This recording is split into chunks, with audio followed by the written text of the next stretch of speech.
A wave of renewed gasps and murmurs swept through the room. "The truth is," she continued, her gaze sweeping across the bewildered faces, "I needed to disappear. To truly disappear. From the public eye, from the relentless scrutiny, from a life that had become unbearable." She paused, taking a deep, shuddering breath. "My doctors gave me a diagnosis a few months ago that was dire. They told me I had a rare, aggressive form of cancer and that my time was severely limited. I chose to believe them." A collective gasp. Even I felt a jolt of shock. This was new information, a piece of the puzzle I hadn't even considered. "I wanted to die on my own terms," she explained, her voice tinged with a raw vulnerability I had never heard from her before. "I wanted to orchestrate my own exit, to escape the relentless demands of my life, to perhaps find some peace in my final days. So I faked my death." Her confession hung in the air. A bombshell dropped into a perfectly orchestrated funeral. "I went into hiding," she continued, her voice gaining strength. "I sought out alternative treatments, unconventional paths, anything that offered a glimmer of hope.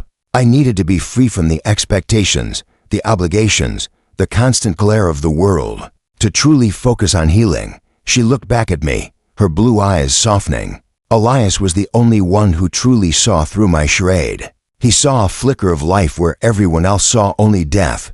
My mind raced, trying to put the pieces together. The brief, almost accidental encounters we'd had over the past few months. A fleeting glimpse of her in a small, out-of-the-way coffee shop, her face partially hidden by a wide-brimmed hat. A fleeting moment when our eyes met on a crowded street, and I felt that familiar jolt of recognition, even though I dismissed it as a trick of the light.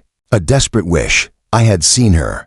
I had sensed her. And something in me, some instinct, some long-lost connection, refused to accept that she was gone. "The doctors were wrong," Victoria announced, her voice filled with a quiet triumph. "The treatments, the solitude, the chance to truly rest and heal. It worked. I am, against all odds, in remission. I am alive." The news spread through the room like wildfire, a mixture of disbelief, relief, and outright anger. The room was a whirlwind of emotions.